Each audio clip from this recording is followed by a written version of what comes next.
Hi everybody and welcome to the video and live streaming show. I'm John Lacey and I'm joined as always by Sam Proof. Today on the show we're going to be talking about what we're working on and sort of reflecting as we reach the pointy end of the year, as I like to call it, about what's working well, what maybe didn't work so well, what we might try to do differently next year. But Sam, welcome. How's your week been this week? All right. Yeah, I'm real sleepy today, but and we're a little bit earlier than we normally do things because of time zones and daylight and all that junk. But good. It's been a crazy week, kind of like a combination of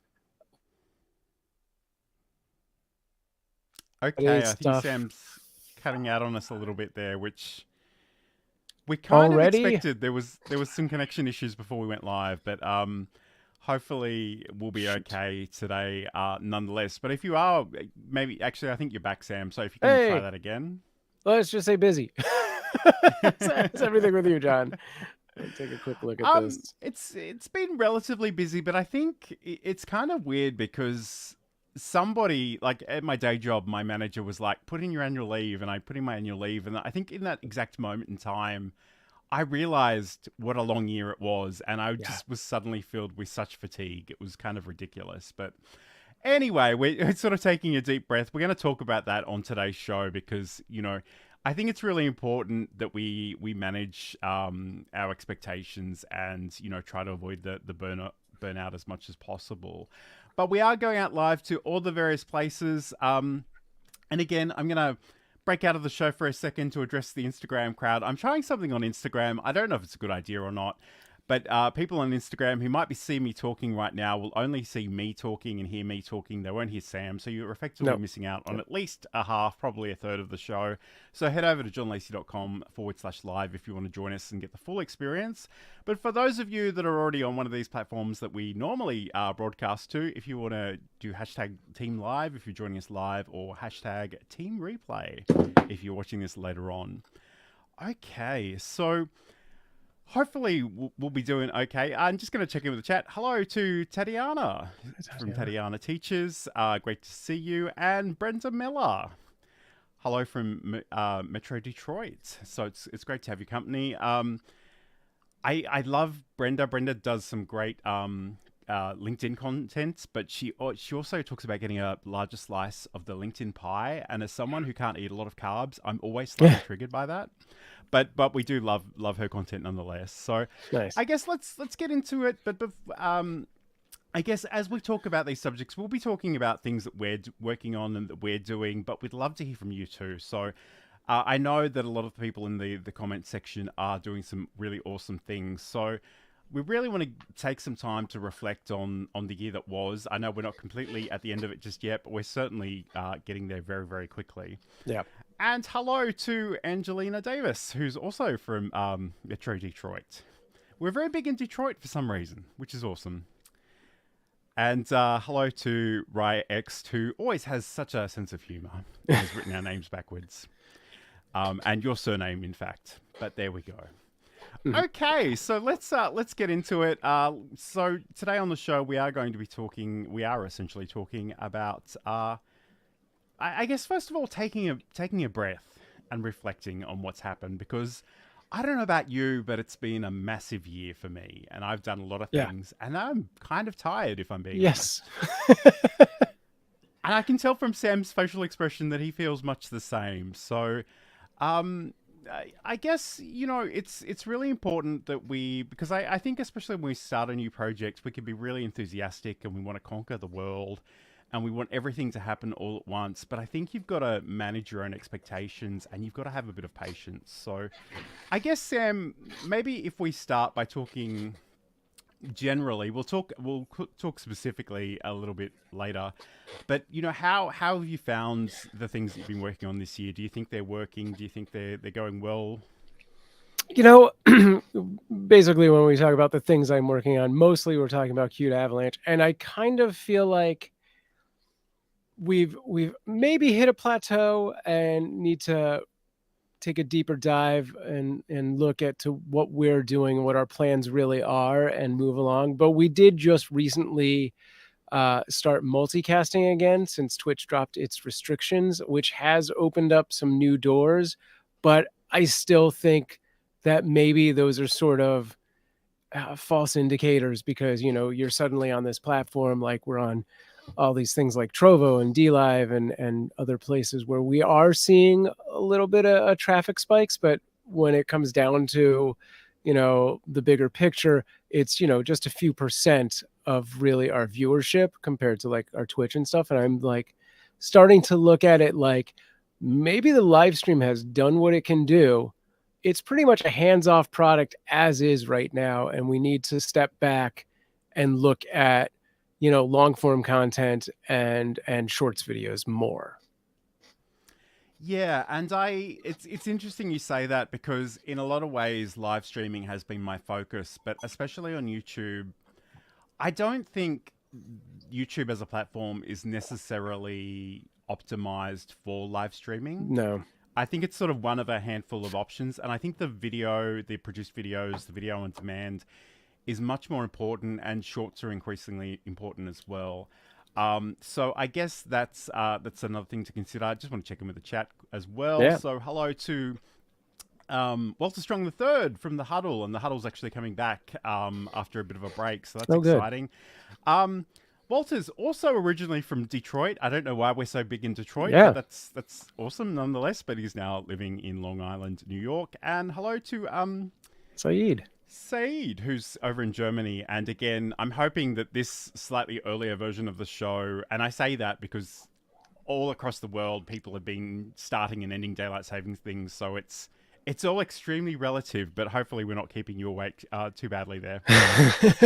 Okay, so today we are sort of talking about the things that we think are working well and maybe not working so well, and just reflecting on some of the things that we've learned over the year. But we do also want to hear from you. So it'd be really great to hear what you've been working on, how it's been going, some of the things that you might like to explore moving forward, and some of the things you've decided to just retire. So I guess, for me, and I want to jump to the next segment, and maybe we will just do that and we'll just see how we go. But yeah, I guess, first of all, and forgive me, and I know this is not necessarily a big deal for a lot of people, but my humble YouTube channel reached 100 subscribers earlier in the week.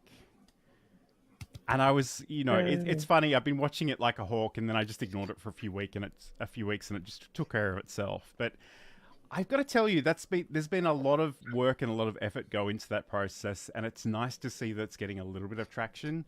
It's been an extraordinary amount of work. I'm not going to lie, and I think there are things that, I'm probably not that great at in terms of... I was going to say thumbnails. I think I have actually improved in terms of the thumbnails, and we've spoken about that previously. But even just the optimizing, like the keywords and the title...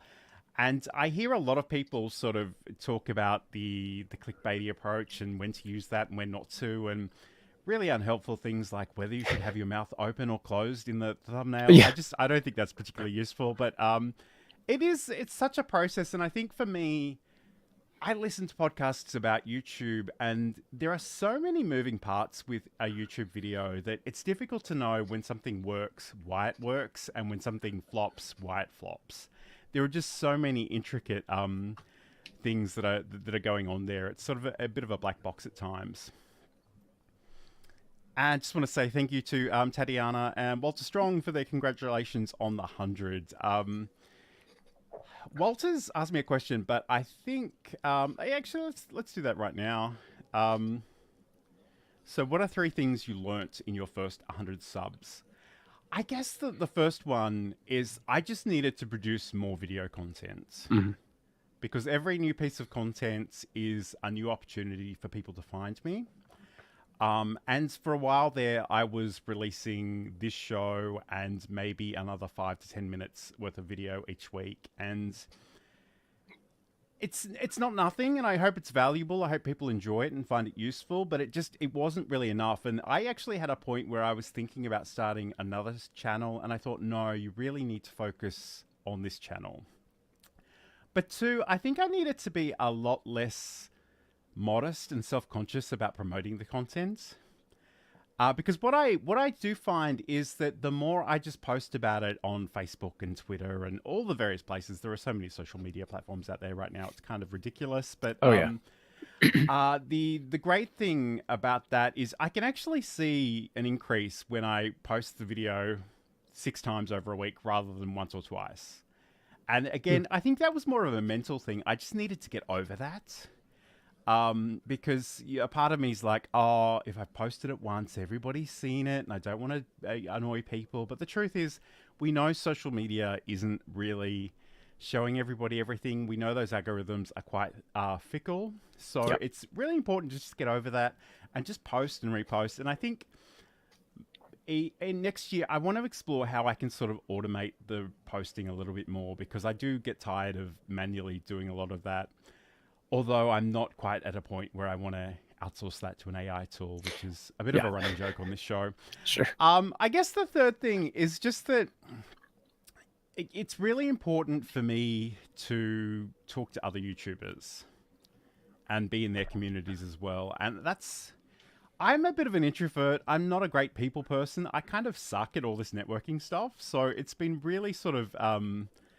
it's something I really need to work on more explicitly. Even on LinkedIn, like, people will send me connection requests and I'll always be like, I'll be confused and be like, why are you wanting to connect? Even though I actually do want people to connect with me for a variety of reasons. But anyway, hopefully those were 3 things. I think I lost count somewhere along the line. No, yeah, that was 3. And I think that third point is really one that is tried and true and has been around and proven successful since, basically day 1 of YouTube, maybe day 4 of YouTube technically. But yeah, that's, collaborating and being a part of other people's communities has always been one of the sort of keystones to like building your own community. And I guess because we have sort of celebrated a year of the show recently, I've been reflecting on the show, and we'll talk about our goals for the show towards the end of this episode. But in a lot of ways, Sam and I are kindred spirits, but in other ways, we have very different approaches to a number of different things. And Sam is so friendly and he's so relaxed, and people just come and chill and hang out, and he makes friends that way. I don't want to say uptight, but yes, let's be real, uptight. I want to be really focused around a topic. I want to have all my ducks in a row. I get nervous, and the way I overcome that nervousness is to plan quite a lot. Yeah. So, I mean, those are a few things. And I guess the other thing is I just needed to get comfortable on camera again, because you and I met sort of in live streaming YouTube circles 15 years ago, and I made a lot of video content then, and then I stopped for over a decade. Yeah, me too. And just getting into the habit of being back on camera was a big thing too. Yeah.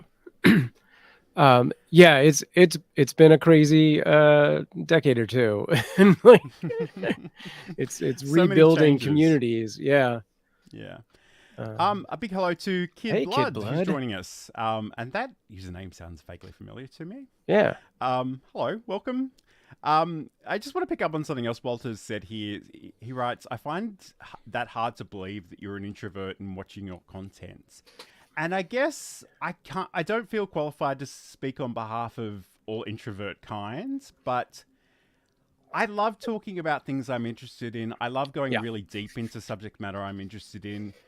If you ask me how my weekend was or make small talk, I just lose the will to live. I don't know what it is. I've never been good at that or particularly interested in that. So me too. And I kind of know that I need to do a little bit more of that. But yes. Okay, cool. Okay, this is just such a ridiculous but funny question from Saeed. Kiss, marry, kill, LinkedIn Live, podcasting, YouTube videos. Do you have any thoughts on this, Sam? Wow. Well, I don't really do much of LinkedIn at all. So that goes for you more. So it's a 50-50 for me on podcasting and YouTube videos. And at the end of the day, I believe more in YouTube videos, but I would lean into podcasting more because I feel like it's less work. And again, like I'm probably not going to answer this question in the way it was framed, but for me, I'm really invested in LinkedIn, but I do find it still kind of an odd platform, and I don't have a lot of traction. I don't feel like I've got a lot of reach over there. Um, but there are things about LinkedIn Live specifically that I like, and one of them is that I can just invite everybody in my network that's actually connected to me to join. And a lot of people will just accept out of habit, and they may or may not show up. But the nice thing about that is potentially that extends the visibility of the event to people in their network as well. Um, and I do like the captioning over on LinkedIn Live as well.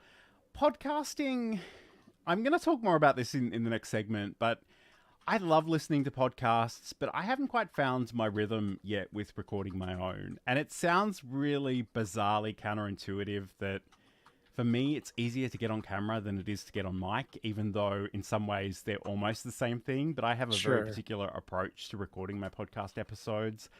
And I haven't found the rhythm for that yet, but we'll talk about that in a second. I do like YouTube. I think, 9 times out of 10, if I need to know something, if I'm interested in something, if I want to listen to some music, I will probably go to YouTube first above all else. And I think that's the bigger story, the bigger lesson that I've been learning lately is I just need a lot of different entry points for people to walk into my world on YouTube. And some of those could be YouTube shorts, some of those could be live, some of them could be produced videos. And I kind of feel like the produced video is the thing that I need to do more of moving forward. But let's learn a little bit about a certain podcast, speaking of which, and we'll be back in just a second. We are constantly training our cats every interaction that we have with them. So when Johan would get on my counter before, this is 10 years ago, before I was the cat expert that I am now, Johan would jump on the counter. What was the first thing I did? I'd say his name, Johan. He loves that. That's a reward for him. He said, you just said my name. I would go over to him and I'd talk to him and be like, you can't be on the counter. Johan loves when I talk to him. Ding, that's another reward for Johan. I'd pick him up and put him on the ground, but I didn't want him to think I was mad at him. So when I'd pick him up very nicely and kiss him on the head and say, I love you, but you can't be here. I'd put him on the ground. I had just done 3 things that rewarded him for being on the counter. So I was encouraging him to continue doing that.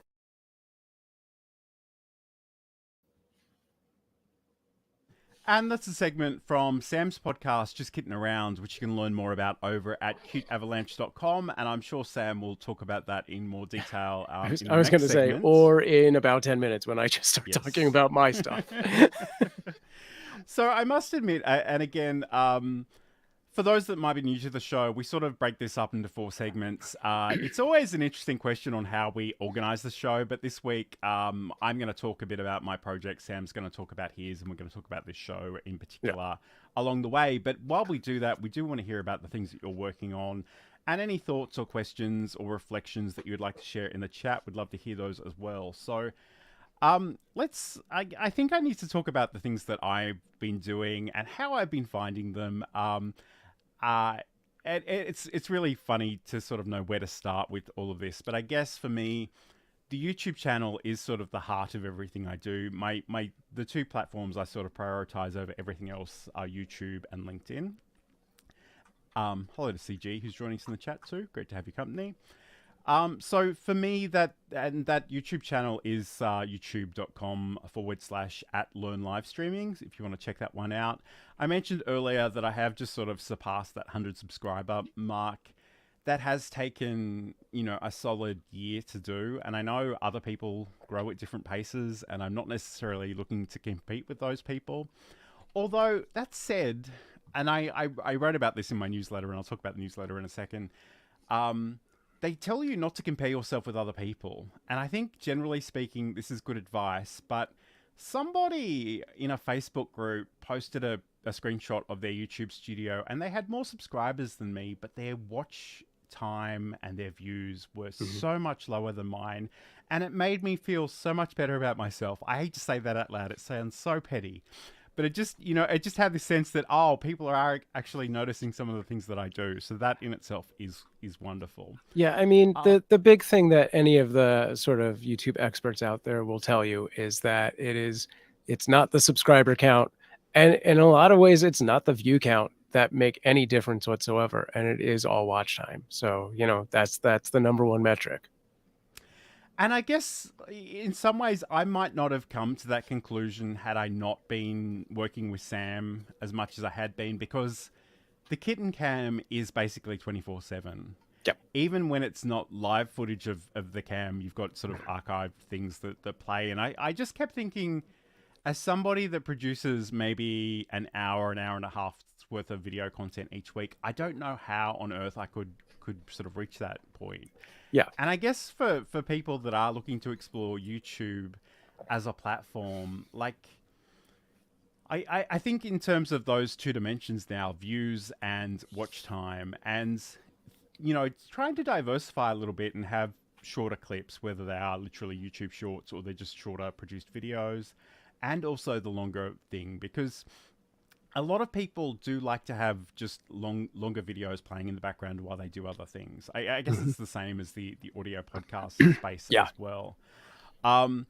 But, and again, I really enjoy editing. In fact, I enjoy editing more than I enjoy being on camera and on mic. I just feel like I need to do that to sort of boost my visibility.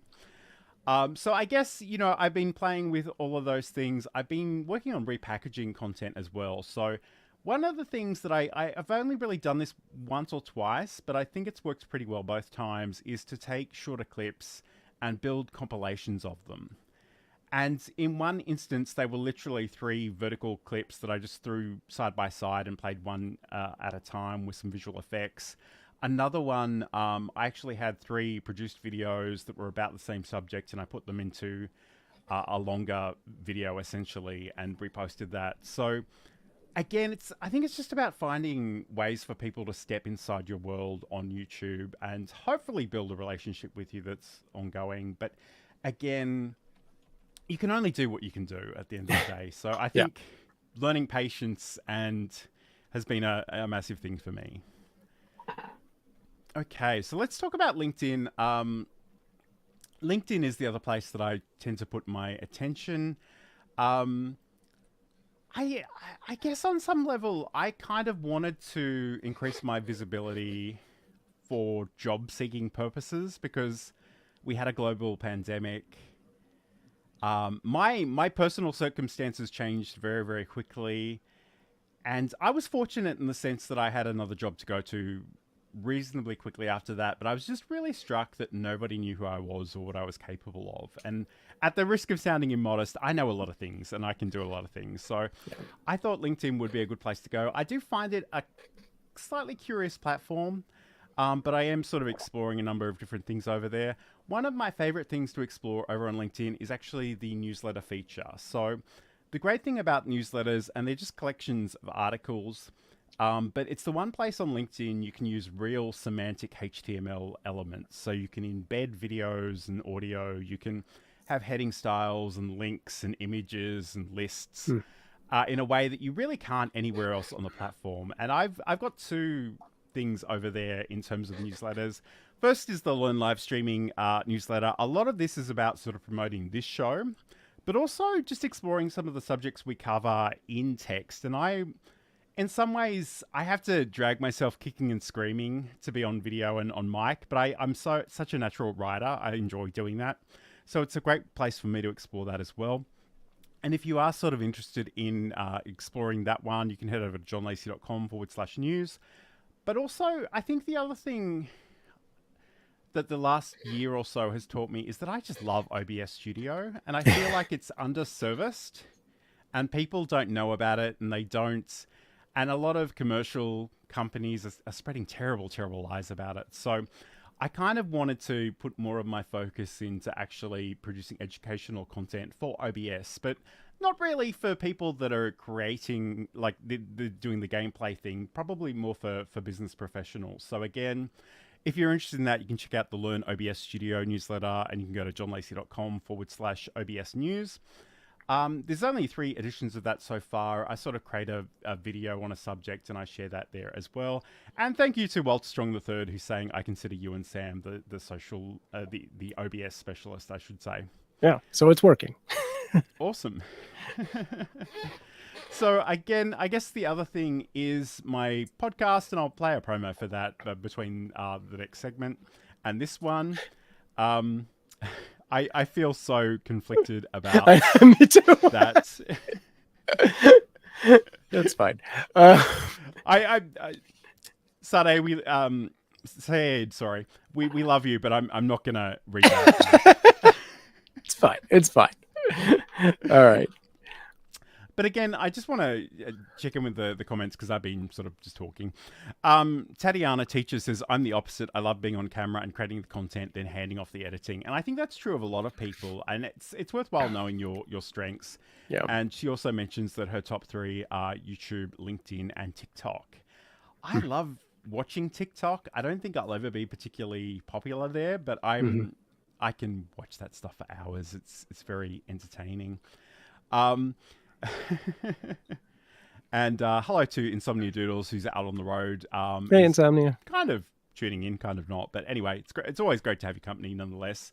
Lending and a you can view, always that's watch all. the replay later on. Mm-hmm. So I don't want to talk too much longer, but I guess the other thing I do need to acknowledge is I do have an audio podcast called Build a Presentation Muscle, and you can learn more about that over at johnlacey.com. I'll play a promo for that one in a second, but I love listening to podcasts, but I haven't quite found my rhythm for this yet. And it's been, I want to say 3 weeks since the last episode. I'm going to try and record one this weekend as well.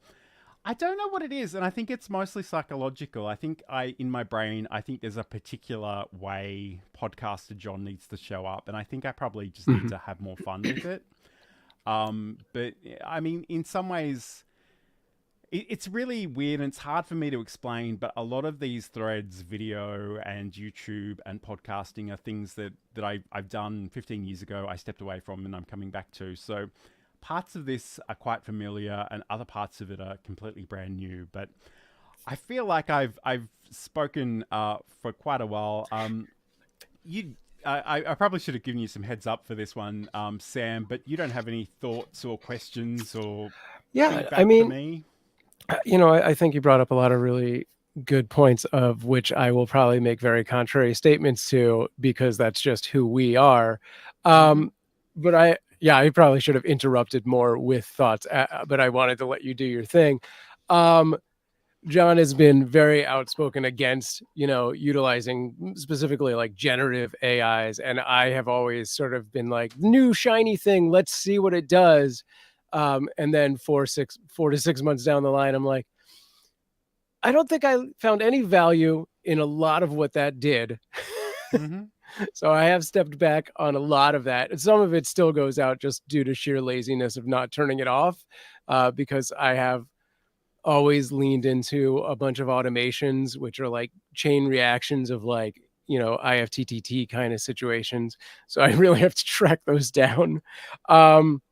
But yeah, I don't think AI in that form, the generative AIs in that form, have really found a place to sort of capture the voice of the person speaking, or in a lot of ways, natural dialogue. I literally did a stream earlier today and we tried to create the hook for a video. And I'm going to talk about that a lot more in my own section, which maybe we're just going into. But I then took my idea and went into a couple of different AIs, and they just don't sound right. And I had to sort of cobble together certain things. They did do some things that I was like, that's an interesting phrasing, I'm going to do this. Insomnia says AI still has a way to go for sure. Yeah. Absolutely. Yeah, and I think what I see a lot of people do is try to feed the AI machine with their own content to hopefully adopt to their voice. But I've just seen so much stuff where I read it and I go, you would never say that in a million years. Exactly. And a lot of it is very marketing driven. So it's very shiny and hyperbolic and lots of exclamation marks. And I'm like, just calm down and tell me what I need to know. But I don't know, maybe it's funny. In some ways, I don't like talking about that because I just put my blinders on and I just ignore it. But there are just so many people that are trying to shove it down my face all the time. Sure. And I literally had someone I knew personally reach out and be like, hey, I've made this ChatGPT thing. Try it out for me. And I'm like, no, I'm not going to do that. I'm sorry. But anyway, that is probably a rant for another time. We're going to come back and hear about what Sam's been working on straight after this. Hi, I'm John Lacey. And in Build a Presentation Muscle, I want to talk about finding your voice, refining and sharing your message, using tools and technology to share that message, and looking after yourself as a creator.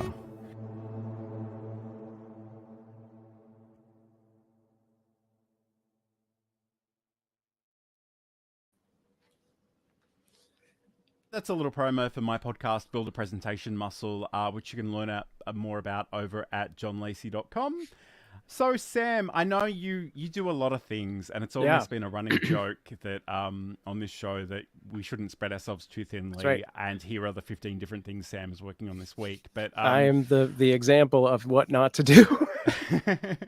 So I guess I'll just let you start this wherever you want to start it. Yeah. So, if you've been here for a minute, you know that first and foremost, I am the creator of Cute Avalanche, which is a 24/7 kitten cam that features the foster journey of my wife and myself. My wife and myself, cool English. And we foster cats. We've been doing it for 6 years, and we've put all of that out there. And for a very long time, we've been focused on that live stream and growing that community, which grew to about 18,000 followers on Twitch. And that has been after it went to 10,000 on Mixer, and Mixer shut down. And we had to kind of start from almost ground zero. But at that point, we had been multicasting.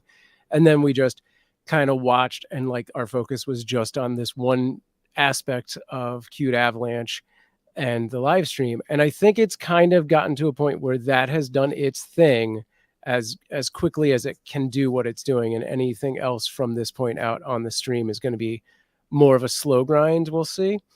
And so I've started to shift, our focus and thrown a lot of stuff out this year. We did a whole lot of shorts video on like TikTok and Instagram Reels and shorts. And we did a few brand things here and there, and we launched the podcast, and it was all just seeing what would stick and what would give me more insight into the next possible direction.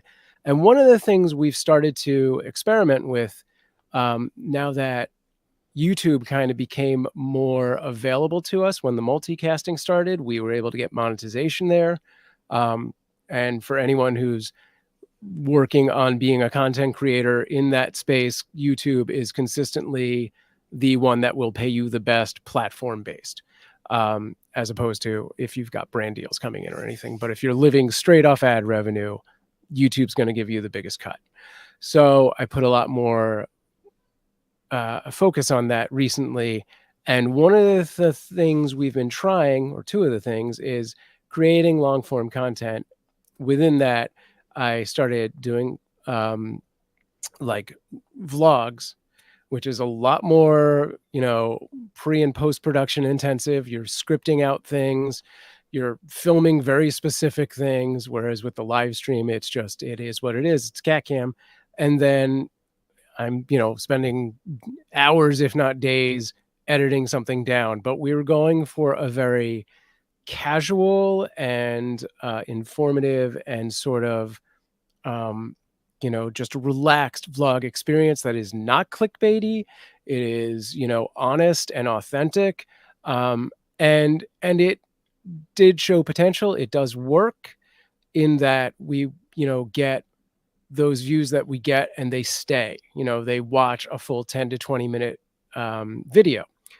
Getting those people in is tricky. I suspect that all of those views that we do get on the vlogs are people that are already invested in us. They're already coming from the live stream.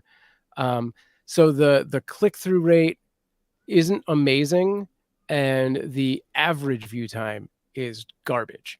Like we're talking like 6% best case scenario, something like that. Like that 30-second drop-off line is just straight down. Whereas when we do shorts, that 30-second drop-off line is non-existent because it consistently stays at 200%.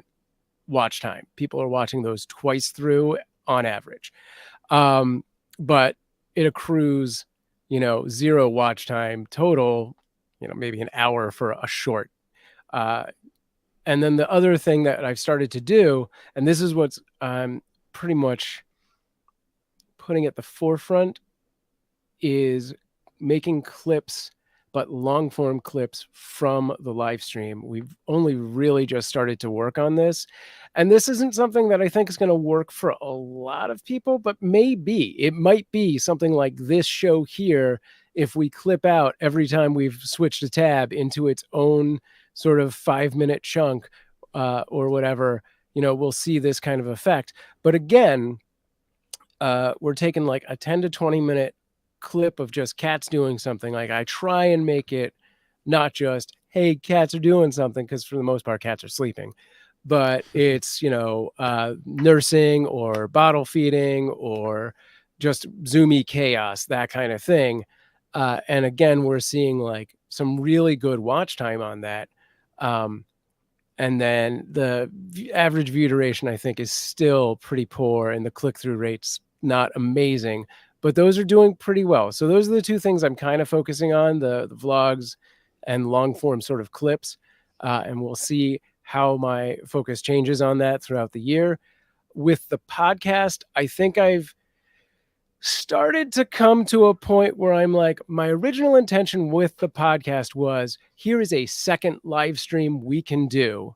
It's like a special edition live stream. We're interviewing a cat, influencer or a cat expert, somebody who is a different face that maybe we can collaborate with, and they'll bring a little of their audience to our community, and vice versa. Who knows?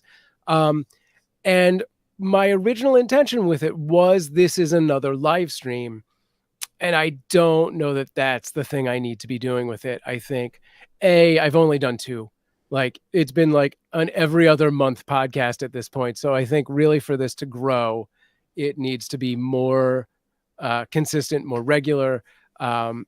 It's hard to do a live stream with guests and always be like, Thursday, 3:00, okay with you? Because that's when I'm doing it. Like, to say consistent as a live stream, that's hard. That's a hard window for a lot of people to hit. So I think I need to lean into more of like, the actual product is this thing that happens after, and we just stream. I'm still going to do it as a stream. It's just going to happen whenever is convenient for the guest. And I think I'm trying to let go of that knowledge of like, Thursday is the best day for us to release content on YouTube, which is not a global statement for every channel.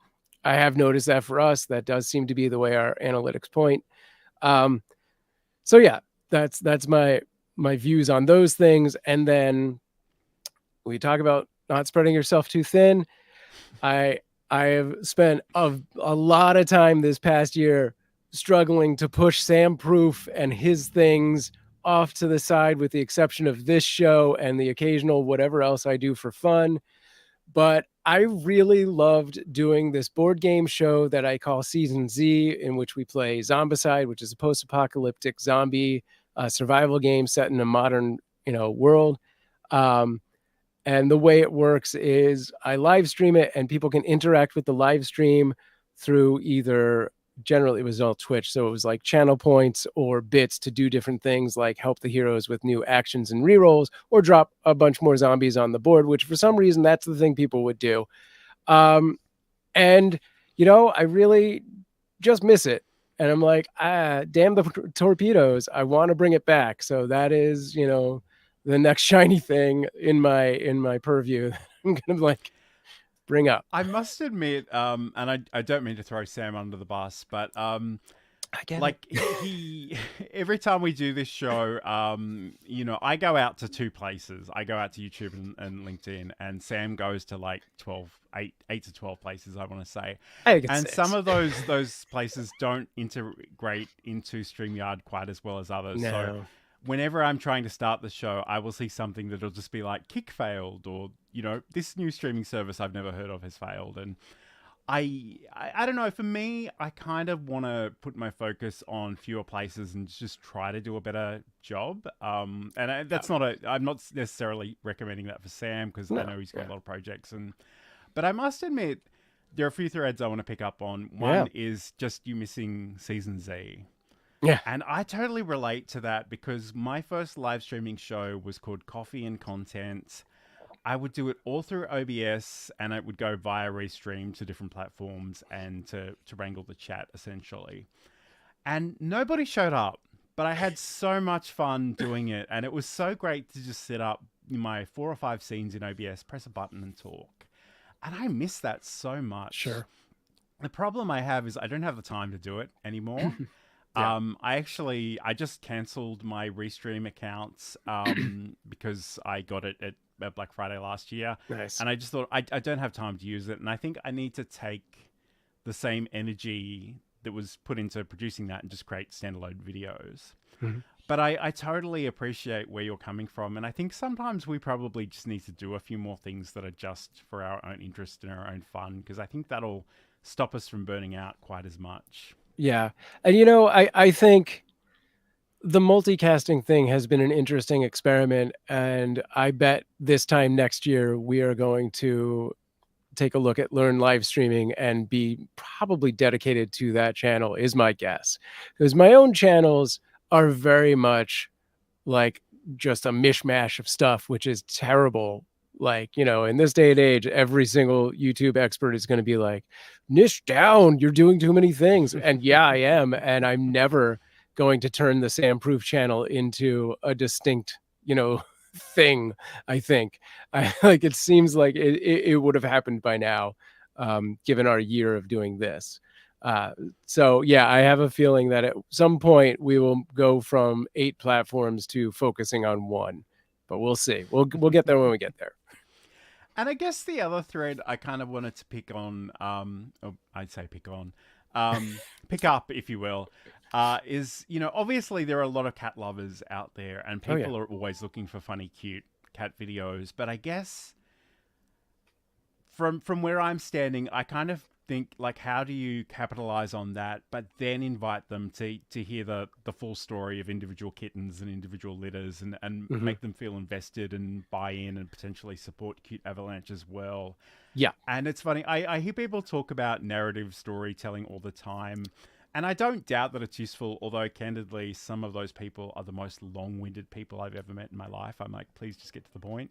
But I think, you've obviously been doing Cute Avalanche for many, many years now, Mm-hmm. and you've seen a lot of kittens come and go, and they've all had their own names and personalities and stories. And I think in some ways, to me, I think that's where you should probably put your energy in. Yes, that is definitely something that's, on my list of this is what we should be doing and focusing on. And it's one of those things that, like, every once in a while I do a sort of narrative storytelling kind of thing. One of, I think, maybe even not our if not our most watched shorts video is literally just a sort of saying goodbye to a specific litter, but it has all of those through lines of like an actual story where it's not just like a 10-second clip that is funny, which is what I typically put up because I can drop that in 2 minutes.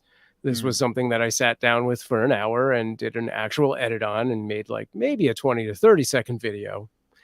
And probably if that had been a 10-minute video with the same quality sticking through that whole process, it would be, a viral one.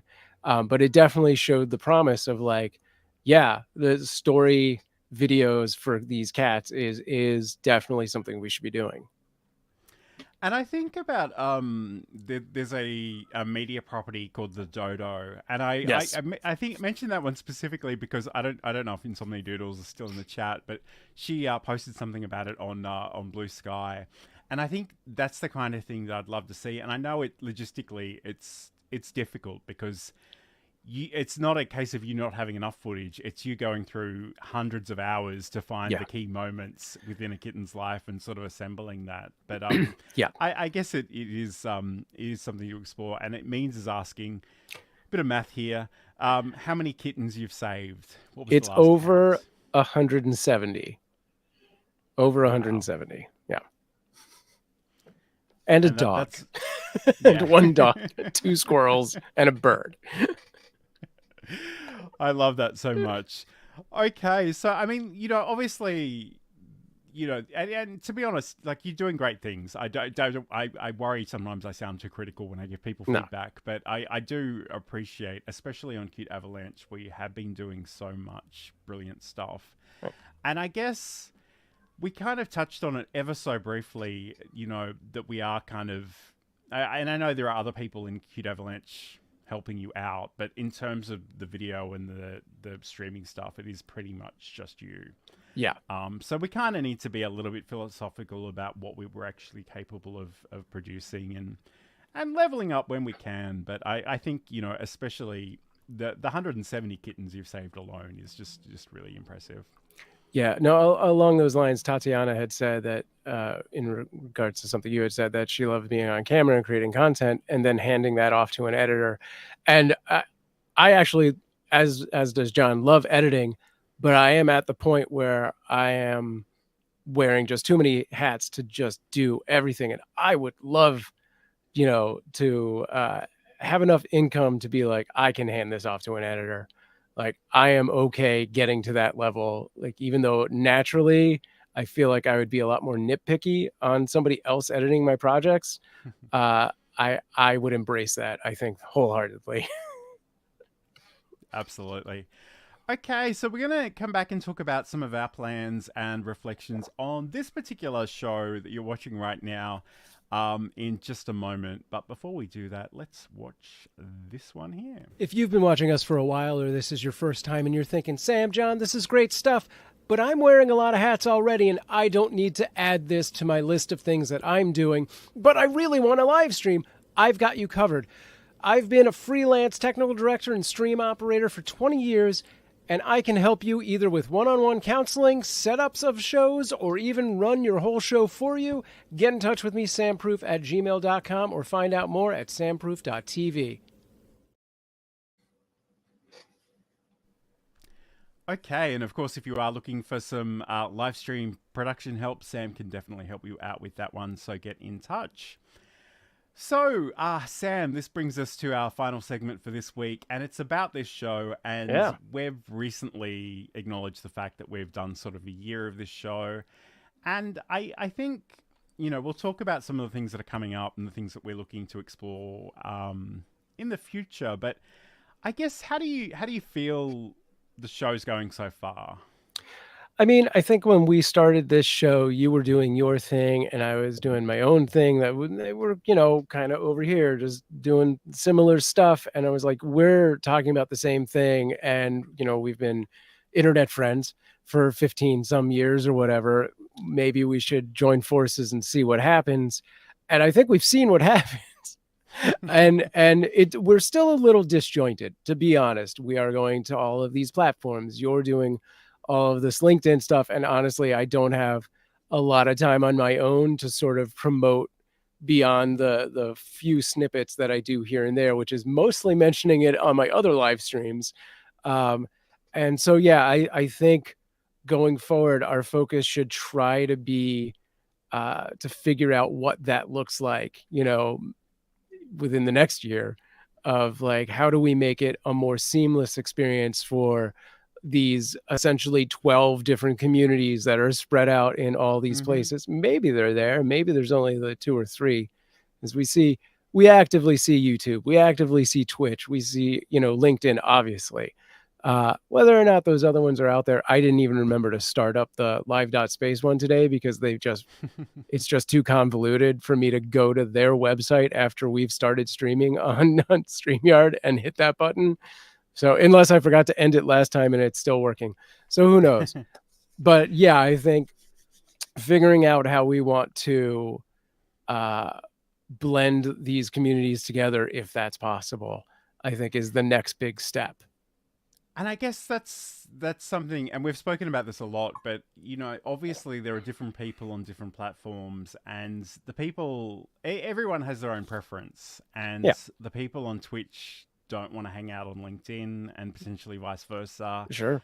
And I guess like even I think what we know from the stats, like for example, as much as you and I love OBS Studio, there aren't a lot of people within our immediate communities that love it, but there is a lot of interest on YouTube more generally. So in some ways, I feel like we're exploring some untapped potential there, and I think that could pay off in the long run. But right now, it's not that, you know, instantly gratifying, if you will. Yeah, I feel like the OBS stuff will do better as YouTube VODs.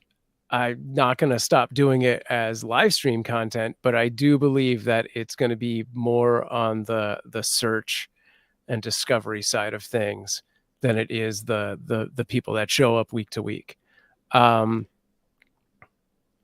yeah, Sure. finding those topics, because at this point it's been a year, we definitely are like, there's nothing new to talk about, right? So how do we repackage things we've talked about before in an interesting way?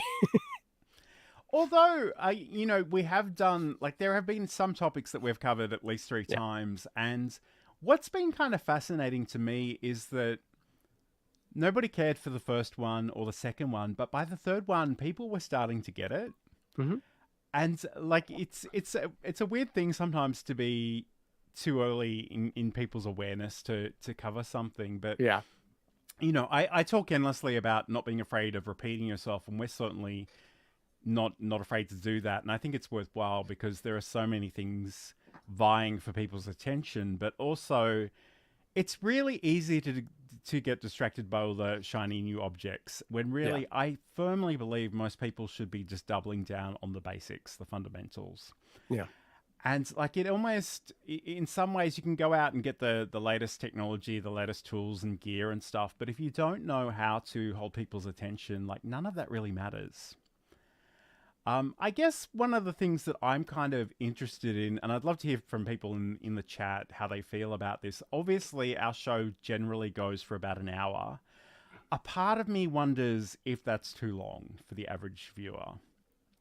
And yeah, I guess we've theorized about switching up the structure so that the sort of show aspect was more like a half hour, and then we do like, you know, maybe just 20 to half hour minutes of like just hanging out and chatting, like just, you know, answering questions and just BSing with people, but like making that sort of actual topic driven portion just more concise.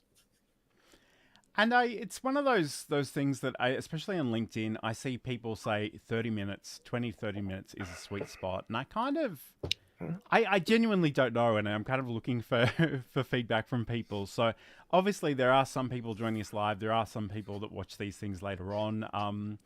Hello to Ender Trading, who has a habit of writing team replay on these videos each week. But yeah, I guess, you know, there are all kinds of variables, and I think sometimes it's a little bit tricky knowing which ones to play with. And I guess all of life is an experiment, so maybe I shouldn't be dwelling on this too long. But let's talk about some of the things that we do have sort of coming up on the show. Some of the things we might want to explore next year. So first of all, we're very interested in having more guests on the show. We've had Michelle J. Raymond a few weeks ago. I have no sense of time, but I think it was a couple of weeks ago.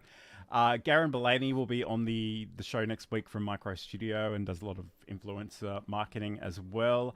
So we are really interested in hearing from other people and showcasing other talent, because I think, you know, I mentioned earlier, I kind of suck at the networking aspect of all of this. And I think what I've discovered is if you have somebody on a live stream show, you get bonded with them really, really well and very quickly. So, I mean, that's certainly something we want to explore further down the track. I do actually have a calendar. So if you are watching this, if you're kind of known to us, please get in touch, because I'd love to feature some more people on this show. Obviously, this show happens at a very particular time each week, so I realize that's not great for everybody, but if necessary, we could do a pre-record as well. I guess the other thing that's sort of coming up too is we're going to be doing a video creator gift guide. So as we reach closer to Christmas and the festive season, we want to explore some gear. And We're not really gear, like we love our gear. We're gear enthusiasts, but we're not sort of gear. We don't have YouTube gear review channels. Right. We don't have people sending us stuff. But I have sort of, in the interest of research, I have purchased myself all kinds of toys that I'm really excited to share with you in coming weeks. But is there anything that you'd be interested in exploring, sort of in the next month or next year? Oh, topic wise. Yeah, I feel like something that we talked about a long time ago, and we could probably stand to do a follow up on, is sort of just monetizing practices and things like that. I don't know how long ago we talked about that, but it feels like it was a year ago. And so yeah, I think that's worth looking at again. There's been some things that have changed in the world of that. One of the more prominent chatbots that I like has shut down, and they had a sponsorship program that I know I talked about the last time we talked about monetization. But also we could talk about chatbots as well, since again that. Yeah, I don't know. I'd really like to hear from the audience on what things they would like to hear as well. And quick shout out and thank you to Sylvia, who says we're making informative content. Thank you so much. But yeah, if there's topics we've touched on that you want to hear more about, or questions you have, I'd love to hear what those are. I think the viewers are like the strongest voice for coming up with these show topics.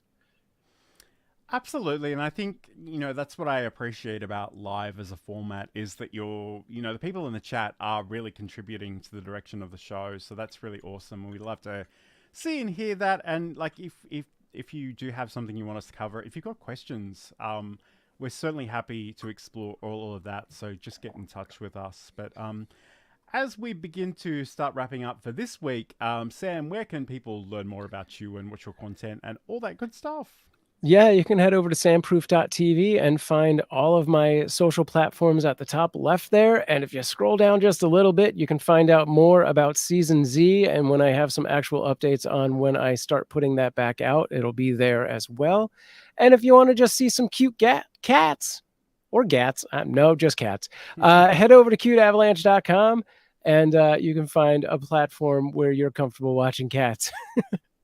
Or go to our YouTube for more stuff. We just got membership access on our YouTube, which is their version of a subscription, a paid subscription role. So we are putting out sort of premium member-only content on the YouTube now. And hopefully I keep up on that, because there's no members yet. But if there are, then I will definitely. And how about you, John?